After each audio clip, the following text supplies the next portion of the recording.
کا ایک عام حصہ ہمارا ادب ہے۔ کم کتابوں میں ذاتی بصیرت کا اظہار ملتا ہے۔ استادوں کے گھروں کے دروازے طالب علموں کے لیے ہر وقت کھلے رہتے ہیں۔ کہانی کو پوری طرح آبجیکٹو ہونا چاہیے۔ کوئی بھی کتاب مکمل کتاب نہیں ہوتی ہے۔ اردو اور ہندی بہت زیادہ مختلف ایک دوسرے سے نہیں ہیں۔ کچھ اصولوں کا نشہ تھا، کچھ مقدس خواب تھے، ہر زمانے میں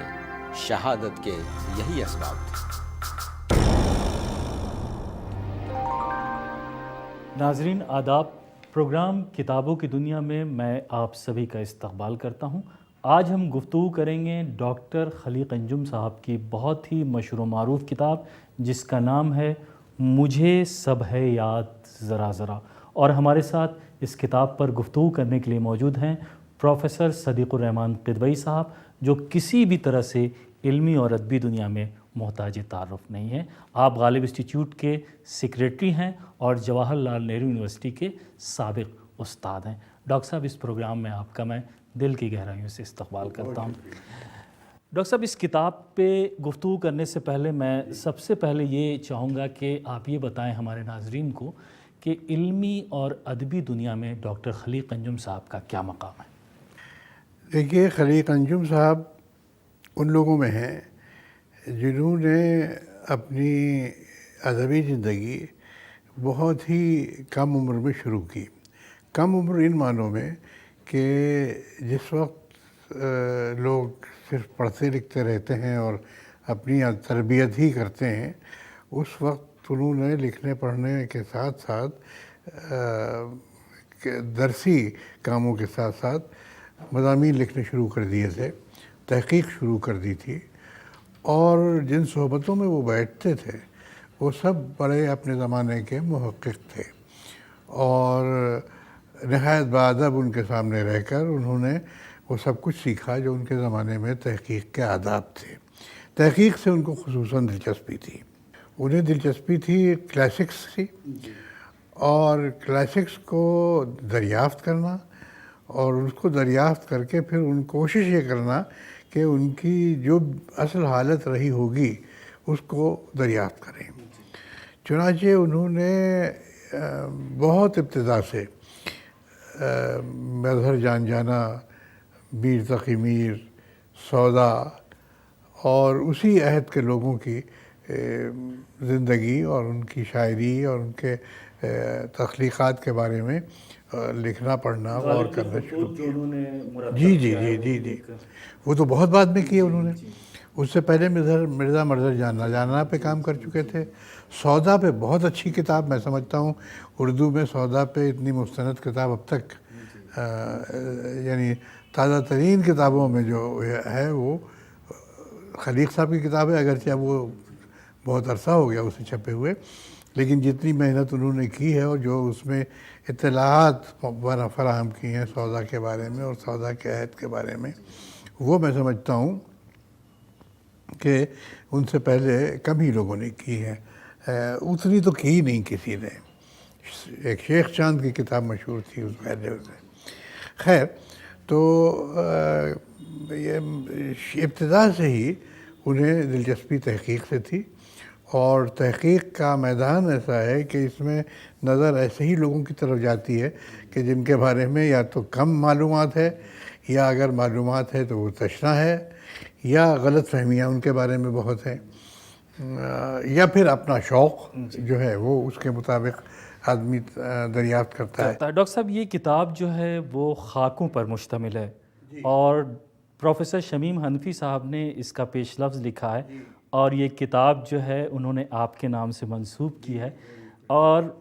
بڑا دلچسپ پیش لفظ لکھا شمیم حنفی صاحب نے۔ وہ لکھتے ہیں ایک جگہ کہ جن شخصیتوں کا خاکہ ڈاکٹر خلیق انجم نے لکھا ہے ان میں خود ایک اہم نام ڈاکٹر خلیق انجم کا۔ یہ بالکل صحیح ہے، یعنی خلیق انجم سے جن لوگوں کی ملاقات ہوئی ہے یا ہوگی، وہ یہ اندازہ لگا سکتے ہیں کہ شاید خاکے کی صنف کا موضوع سب سے بہتر خلیق انجم ہی خود ہو سکتے ہیں، اس لیے کہ ان کے ہاں جو لطیفہ گوئی، فقرے بازی اور اب گفتگو میں اچانک نئی نئی چیزیں نکالنا اور دلچسپ باتیں کرنا، لبرٹیز لینا لوگوں سے،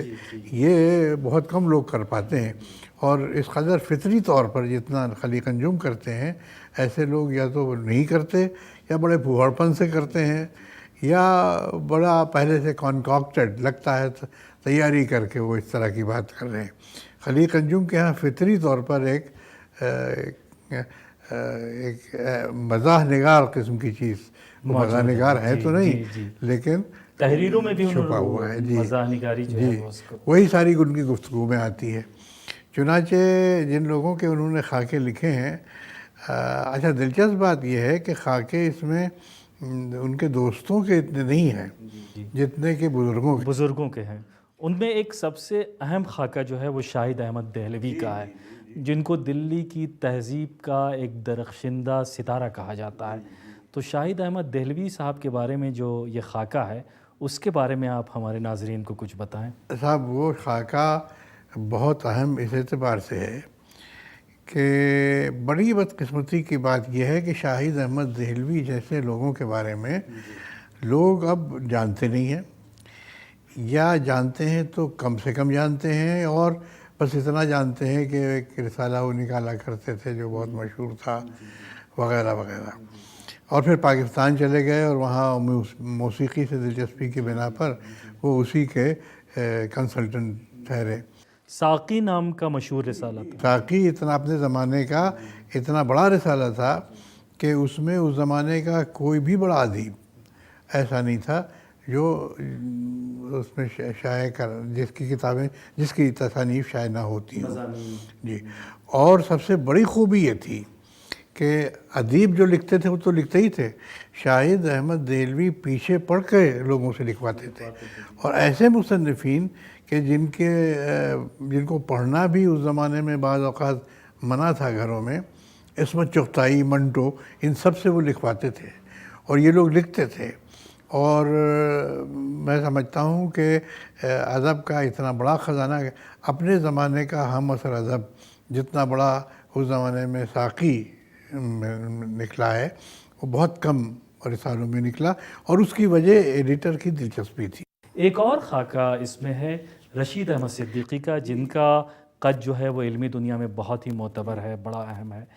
تو اس کے بارے میں آپ کچھ اظہار خیال فرمائیں۔ جی، رشید احمد صدیقی صاحب زمانے کے ان لوگوں میں تھے کہ جنہوں نے بھی انہیں دیکھا اور جنہوں نے انہیں نہیں بھی دیکھا، صرف ان کو پڑھا ہے، ان کے دل و دماغ میں ان کا کردار، ان کی شخصیت نقش ہے، اور وہ نہ صرف بڑے ادیب اور بڑے مصنف تھے، بلکہ اپنے زمانے کے اساتذہ میں، اردو کے اساتذہ میں ان کا بڑا مرتبہ تھا۔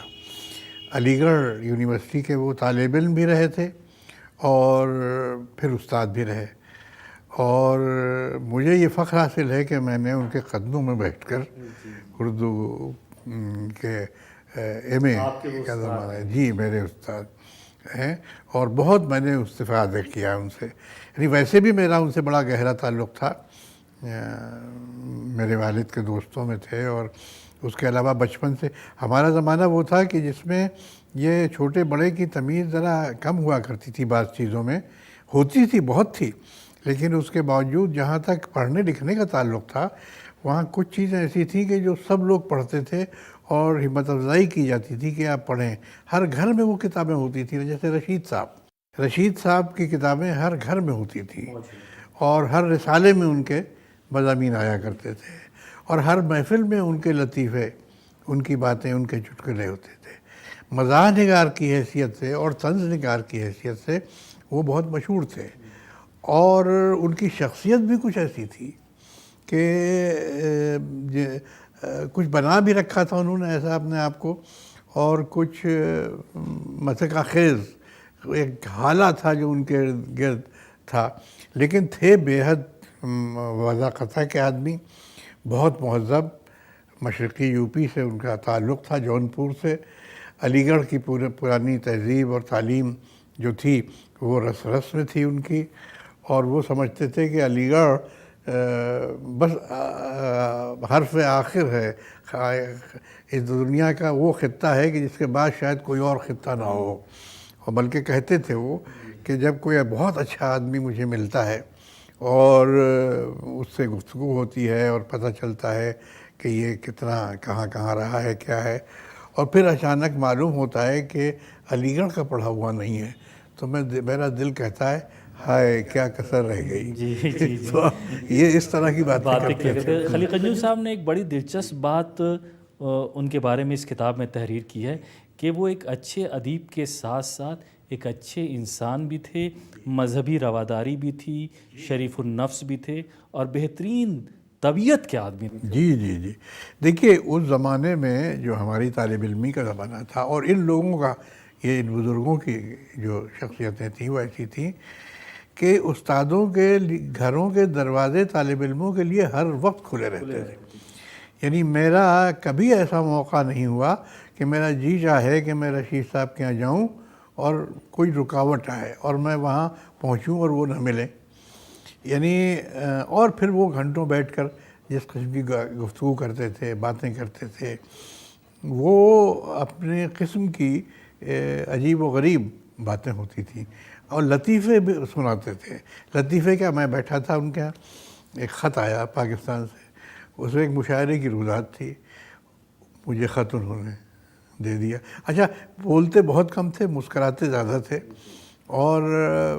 جملے نکلتے تھے تو بس وہ ایسے ہی نکلتے تھے کہ جس پہ آپ ہنسیں۔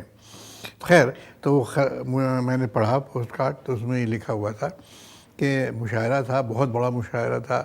اتنا بڑا مشاعرہ تھا کہ پاکستان میں کم ہوئے ہیں، اور کوئی بہت بڑا آدمی صدارت بھی کر رہا تھا۔ ایک صاحب ایسے پہنچے جن کے اوپر ہوٹنگ بہت ہو رہی تھی، اور ان پر ہمیشہ ہوٹنگ ہوتی تھی۔ تو جب صدر نے بہت خوشامد کی تو لوگوں نے کہا اچھا ہم سنیں، تو پھر بھی ہوٹنگ رکی نہیں، تو انہوں نے کہا کہ اچھا ایک نعتیہ میں اشعار ایک چند سناتا ہوں، وہ سن لیجئے۔ تو لوگوں نے کہا کہ بھئی نعتیہ اشعار ہیں، حضرت محمد کی تعریف میں ہوں گے، تو خاموشی سے سن لو۔ تو انہوں نے شروع کیا اپنا کلام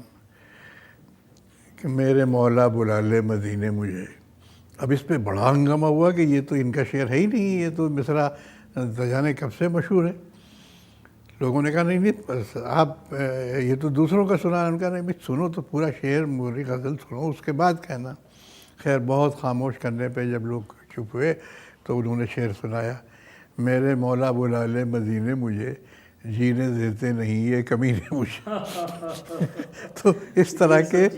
ان کے پاس آتی تھی چیزیں، لوگ جان بوجھ کر بھیجتے تھے اور وہ دوسروں میں وہ دیتے تھے، لیکن ان کا اپنا لکھنے کا جو انداز تھا وہ بڑا شائستہ۔ ایک تو اس میں مزاح بہت ہوتا تھا، لیکن مزاح میں کہیں بھی وہ اپنی مہذب ڈگر سے ہٹتے نہیں تھے، اور کسی کے ساتھ بھی وہ کھل کھیلنے کا تو ان میں ایک مرض تھا، سبھی کے ساتھ کھل کھیلتے تھے، لیکن اس کے ساتھ ساتھ یہ ایک حد احترام اور حد ادب جو تھی وہ ہمیشہ قائم رہتی تھی۔ ڈاکٹر صاحب اس کتاب میں خلیق انجم صاحب نے دلی شہر کے بارے میں یہ لکھا ہے کہ دلی صرف ایک شہر ہی نہیں بلکہ ہماری گنگا جمنی تہذیب کی ایک بہت بڑی علامت ہے، اور اس کی وجہ یہ لکھی کہ اس شہر میں پنڈت تربھون ناتھ زار زوتشی دہلوی بھی رہتے ہیں کہ جو کہ ہندوستانی تہذیب اور ملی جلی گنگا تہذیب کی خوبصورت علامت ہے۔ جی دیکھیے تربھون ناتھ زوتشی زار دہلوی جو تھے، یہ یعنی ان لوگوں میں تھے کہ سائل اور زار اور یعنی داغ کے شاگردوں کی جو ایک پوری وہ تھی قطار، ان میں یہ لوگ ہوا کرتے تھے۔ بے خود جن لوگوں کو میں نے دیکھا ہے، زار کو میں نے دیکھا،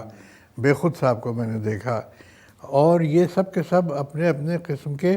عجیب و غریب لوگ تھے، ان میں کوئی بھی ایسا نہیں تھا کہ جس کا آپ دوسرے سے تقابل کر سکیں، اور سب کی اپنی انفرادیت تھی۔ شاعر بہت اچھے تھے اور فخر کرتے تھے وہ اپنے اسٹائل پر، اپنے اپنی خوبی پر کہ انہوں نے داغ سے بہت کچھ سیکھا ہے، اور اسی وجہ سے خود ان کے شاگردوں کی بڑی بڑی پلٹنیں تھیں جو سارے ہندوستان میں آپ کو دکھائی دیتی تھیں، اور یہ فخر ہوا کرتا تھا کہ آپ شاگرد کس کے ہیں، بیخود کے ہیں کہ زار کے ہیں کہ کس کے ہیں۔ زار صاحب کو بھی میں نے آخر عمر میں دیکھا ہے، ان لوگوں کی عمر 100 کے قریب ہوئی ہے تقریباً، اور بلکہ زیادہ ہی ہوئی ہوگی۔ اچھا، تو زار صاحب کے ساتھ یعنی کئی نسلوں کا ایک سرمایہ تھا جو ان کی شخصیت میں شامل تھا۔ کشمیری تھے نسلی اعتبار سے، لیکن آپ کو معلوم ہے کہ کشمیر کے لوگ جو کشمیر سے نکل کر آباد ہوئے دہلی میں، لکھنؤ میں، مختلف جگہوں پر، ان کی اپنی اپنی الگ بستیاں تھیں۔ بازار سیتارام، اس کے ارد گرد نہرو جی تو وہیں پیدا ہوئے، یہ سب لوگ، تو یہ ایک ان کی آبادیاں تھیں، اور ان کے ساتھ ساتھ ان کا ایک کلچر ڈیولپ ہو رہا تھا، اور اسی کلچر میں سب سے بڑی ان کی جو بات تھی، جو نشان امتیاز تھا، وہ اردو زبان اور اردو شاعری تھی۔ چنانچہ اور ایک دو نہیں، سبھی شاعر ہوا کرتے تھے اس زمانے میں، تو اچھے برے ہر طرح کے۔ تو زار صاحب بھی جو تھے وہ اپنے زمانے کے بڑے مستند اور اچھے شاعر تھے، اور مدرس بھی تھے، پڑھاتے بھی تھے گھر پر بھی اور کالج میں بھی دہلی میں، اور انہوں نے گویا کہ دہلی کی تہذیب کے جو ایک آن بان تھی، ان کا لباس، ان کے وہ آداب نشست و برخاست، ان کی زبان، ان کا سلوک اور رویہ اپنے شاگردوں، اپنے دوستوں کے ساتھ، چھوٹوں کے ساتھ، وہ سب کے سب اپنی جگہ پہ وہ تھا کہ جسے آج کل کی زبان میں ہم کہتے ہیں نا، یہ لوگ ماڈلز تھے، اور ان کے پاس، یعنی ہمیں یاد ہے ہمارے بچپن میں اور بڑے ہونے تک ہمارے بزرگوں کا جو طریقہ تھا وہ کیا تھا، ہم بہت چھوٹے تھے لیکن ہمیں بھیجا جاتا تھا کہ آپ جاؤ ان لوگوں کے پاس بیٹھو۔ اچھا بیٹھو تو کیا ہم ان کے ساتھ بیٹھ کے کیا کرتے، ان سے گفتگو تو کر نہیں سکتے ہیں بزرگوں کے ساتھ، لیکن مقصد ان لوگوں کا یہ ہوتا تھا کہ کچھ سنو گے، کچھ پلے پڑے گا، اور کچھ سیکھو گے خود بخود قدرتی طور پر۔ تو یہ قدرتی طور پر ایک کلچر تھا جو اسے سکھانے کے یہ طریقے تھے، تو ان میں زار صاحب بھی تھے۔ ڈاکٹر صاحب، اس کتاب میں ڈاکٹر خلیق انجم صاحب نے پروفیسر جگناتھ آزاد کا بھی ایک خاکہ لکھا، اور بڑا دلچسپ اس کا ٹائٹل ہے کہ اردو تہذیب کا روشن مینارہ۔ وہ ماہر اقبالیات بھی تھے اور اردو ادب میں ان کا بہت اہم نام ہے۔ تو جگناتھ آزاد کے بارے میں ہمارے ناظرین کو۔ خوش قسمتی سے میرا ان سے بہت گہرا تعلق تھا۔ جگناتھ آزاد ان لوگوں میں تھے کہ جو اپنے زمانے میں بہت مشہور شاعر ہوئے، اور ان کے والد تلوک چند محروم صاحب بھی وہ بھی بہت بڑے ادیب شاعر تھے، اور اپنے زمانے میں ان کی بڑی قدر تھی، اقبال سے بڑا قرب تھا ان کو، اور یہ لوگ تھے کہ جو 1947 سے پہلے پاکستان جو اب ہے وہاں کے رہنے والے تھے، نارتھ ویسٹرن فرنٹیئر کے علاقے کے، اور پھر یہاں آئے۔ شاعری پہلے سے کرتے تھے اور اپنے زمانے کے مشہور شاعروں میں تھے۔ جگناتھ آزاد نے بھی اپنے والد محترم سے اور اپنے بزرگوں سے، جن میں زار اور بے خود اور یہی سب لوگ تھے، ان سب سے سیکھا تھا، اور ان میں خود شوق مطالعے کا بہت زیادہ تھا۔ شاعری کا شوق تو ان کو ملا تھا ورثے میں، لیکن مطالعے کا بڑا شوق تھا، اور انہیں خاص طور سے اقبال سے بڑا تعلق تھا۔ اقبال سے ایک جذباتی تعلق تھا، پھر علمی تعلق تھا، اور ان سے پری پارٹیشن ڈیز کا جو لاہور اور وہ جو علاقہ تھا سیالکوٹ اور یہ سب،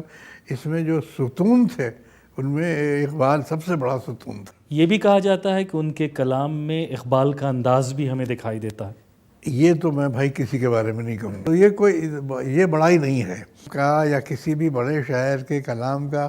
انداز اگر کوئی اور اڑا لے تو یا تو وہ بڑا شاعر نہیں ہے جس کا انہوں نے کہا، یا وہ ایسے ہی ہے، تو یہ بڑائی نہیں ہے۔ خلیق انجم صاحب نے اس بات پر کافی زور دیا ہے اس مضمون میں کہ ان کے کلام میں جو ہے وہ اقبال کا بھی انداز ہمیں دکھائی دیتا ہے۔ مجھے لگتا ہے کہ خاکہ نگاروں میں جہاں بہت سی خوبیاں ہوتی ہیں وہاں ایک مروت بھی ہوتی ہے، تو یعنی اقبال کے قائل وہ بہت تھے، اور اقبال سے بہت کچھ انہوں نے لیا اور چاہا کہ اقبال کے جو اقدار تھیں وہ ان کی شاعری میں آئیں، لیکن اقبال کا جیسا ایک مصرع بھی اگر کوئی کہے تو وہ بہت بڑی بات تھی. تو میں یہ کسی کے لیے بھی ماننے پہ تیار نہیں ہوں کہ وہ اقبال کا اثر ان کے ہاں اس اعتبار سے ہے. اور یعنی اقبال کی بڑی شاعری تو جانے دیجیے، وہ ابتدا کی غزلیں، نہ آتے ہمیں اس میں تکرار کیا تھی مگر وعدہ کرتے ہوئے ہار کیا تھی، یہ اس قسم کی شاعری بھی لوگ نہیں کر پائے ہیں، تو اور چیزیں تو الگ ہیں. لیکن بہرحال جگن ناتھ آزاد نے اقبال پر جتنا کام کیا، سب سے بڑا ان کا کارنامہ یہ ہے کہ انہوں نے اقبال پر جو تحقیق کی ہے اور جو تنقید کی ہے، اور جو اقبال کے بارے میں انہوں نے ان کی زندگی، ان کی شاعری، ان کے ہم مسئلوں کے بارے میں جو جمع کیا ہے اور چھاپا ہے، وہ میں سمجھتا ہوں ایک غیر معمولی محنت و مشقت اور ذہانت کی دلیل ہے. اور وہی چیز ان کو زندہ رکھنے کے لیے کہ اقبال شناسی اور اقبال فہمی جو ہے، وہ میں سمجھتا ہوں بہت بڑی بات ہے. اور خود بڑے اچھے شاعر بھی تھے، اور وہ ان لوگوں میں تھے کہ جن پر یعنی یہ جو تقسیم ہند ہوئی اس کا بڑا گہرا اور بہت برا اثر پڑا.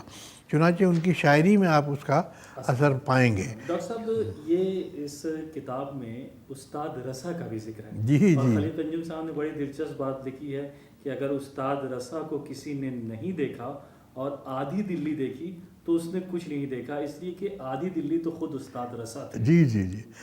دیکھیے، کچھ لوگ ایسے تھے اور ہر جگہ ہوتے ہیں کہ جو جس جگہ رہتے ہیں اس کی خاک کے ذرے ذرے کو گویا کہ وہ اپنے اندر کسی نہ کسی طرح سے سمو لیتے ہیں، اور وہ اس بات پر فخر کرتے ہیں کہ یہ ہمارا شہر ہے، یہ ہماری زندگی ہے، یہ ہمارے لوگ ہیں، ہم ان میں رہے ہیں اور بڑے ہوئے ہیں. اور پہلے یہ زمانے وہ تھے استاد رسا کے اور لوگوں کے کہ کمیونیکیشنز تھے، شروع تو ہو گئے تھے بہت، لیکن کم تھے. تو لہٰذا ایک علاقے کا دوسرے علاقے سے رابطہ کم تھا، کم لوگ آتے تھے باہر سے، کم لوگ جاتے تھے دلی سے باہر. اور اس طرح سے رابطہ ہونے کے باوجود بھی ایک طرح کی ایکسکلوسیونیس جسے کہتے ہیں انگریزی میں آپ، کہ یعنی ایک اپنی دنیا میں آپ مگن رہنا، یہ ہر علاقے کا ایک یہ خصوصیت بن گئی تھی. اور خاص طور سے وہ لوگ کہ جو اس علاقے سے باہر نہیں جاتے تھے، یا اگر اس علاقے میں ہی رہتے تھے اور اس کی زندگی کو سے لطف اندوز ہوتے تھے، تو وہ ہر چیز کو اپنے اندر سموتے تھے. اور لوگ بھی ان کے پاس جا کے جو بیٹھتے تھے، جس قسم کی گفتگو ہوتی تھی، وہ سب کے سب ایک علامت بن جاتے تھے خاص دور کی، ایک خاص قسم کی زندگی کی، اور ایک ایسے شہر کی کہ جو اس اعتبار سے بہت محدود بھی ہے کہ اس کے محلے ہیں، محلے میں رہنے والوں کے اپنی خصوصیات ہیں، اور وہ سب کے سب جو ہیں وہ کہیں کسی دوسرے شہر میں آپ کو نہیں ملیں گی. یعنی لکھنؤ کی تہذیب اپنی جگہ پر ہے جو ہے، وہاں کے لوگ اس پہ فخر کرتے ہیں، لیکن جو دلی کی تہذیب ہے وہ وہاں اس لیے نہیں ملے گی کہ دلی کی تہذیب کے اندر جو کچھ اندر بڑھا ہے، پلا ہے، وہ وہاں بالکل دوسرے انداز سے ان کے طریقے پہ پلا بڑھا ہے. تو لہذا دہلی والا لکھنؤ کا نہیں ہو سکتا اور لکھنؤ والا دہلی کا نہیں ہو سکتا. یہ الگ بات ہے کہ دونوں ایک دوسرے سے استفادہ کریں. استاد رسا کے بارے میں یہ بھی کہا جاتا ہے کہ مشاعروں میں بڑے پاپولر تھے، اور مشاعروں میں جب جاتے تھے تو اپنے ساتھیوں کی ایک فوج لے جاتے تھے. جی جی جی. شاگردوں کو، یہ استادی اور شاگردی اس زمانے کا ایک رواج تھا، طریقہ تھا. اور یہ دیکھا جاتا تھا کہ آپ کس کے شاگرد ہیں، اور شاگردوں سے استاد پہچانا جاتا تھا اور استاد سے شاگرد پہچانے جاتے تھے. تو لہذا یہ فخر کرنا کہ ہم فلاں کے شاگرد ہیں. تو آپ نے غالب کا وہ جملہ یاد ہوگا، وائے اس ہیچ و پوچھ پر جسے صاحبائی کے تلمس پر فخر ہو. اب کسی بات پر خفا ہو گئے، وہی وہ جو برہان قاطع اور قاطع برہان والی، حالانکہ صاحبائی ان کو بہت عزیز تھے، لیکن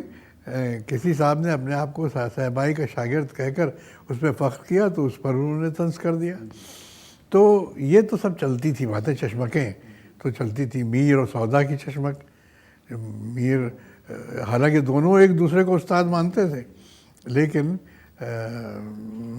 جب ذکر آتا تھا تو تو دونوں ایک دو ہونا ہے تجھ کو میر سے استاد کی طرف سودا،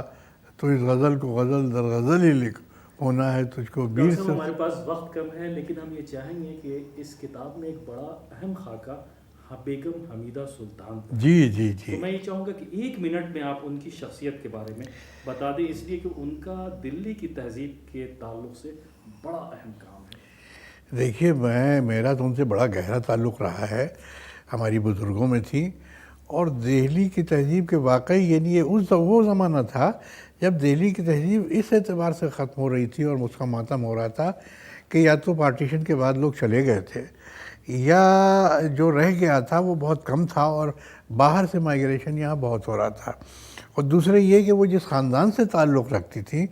وہ واقعی دلی میں پلا بڑھا اور دلی کی روایات کا امین تھا. غالب خاندان لوہارو سے تعلق تھا ان کا. اور اب خاندان لوہارو یہاں سے بہت دور ہے، لیکن اس زمانے میں رواج یہ تھا کہ بڑے شہروں میں آ کر وہاں کے لوگ رہتے تھے اور وہی تہذیب ڈیولپ ہوتی تھی. تو حمیدہ آپا جو تھیں وہ اس زمانے کے گویا کہ رئیسوں کی جو خاندان تھے، فخر الدین علی احمد صاحب ان کے بڑے بھائی تھے جی. اور یہ سب لوگ جو تھے جو پارٹیشن کے بعد ان کو ادھر ادھر ہونا پڑا، لیکن اس کے بعد پھر دلی میں آ کر جم گئے. تو اور یہ فخر کرتے تھے اپنے اس بات پر کہ ہم دلی کے ہیں، اور دلی میں اب کم لوگ رہ گئے ہیں لیکن ہم وہ لوگ ہیں کہ جو دلی کے ہیں، اور اپنے زمانے کی باتیں یاد کرتے تھے. اور جب گفتگو کرتے تھے تو ان کے یہاں کسی قسم کی لگی لپٹی نہیں ہوتی تھی، بلکہ بے تکلفانہ جو گفتگو کرتے تھے وہ. اور حمیدہ آپا کا تو یہ تھا کہ جی چاہتا تھا وہ گھنٹوں بولتی رہیں اور ہم سنا کریں. جی جی ڈاکٹر صاحب، آخری سوال یہ ہے کہ علمی اور ادبی دنیا میں اس کتاب کی کیا حیثیت ہوگی آنے والے دنوں میں؟ بھائی میں تو سمجھتا ہوں کہ یہ بے حد اہم یادداشت ہے، اور اس وجہ سے ایک بے حد اہم یادداشت ہے کہ جس شخص نے یہ لکھا ہے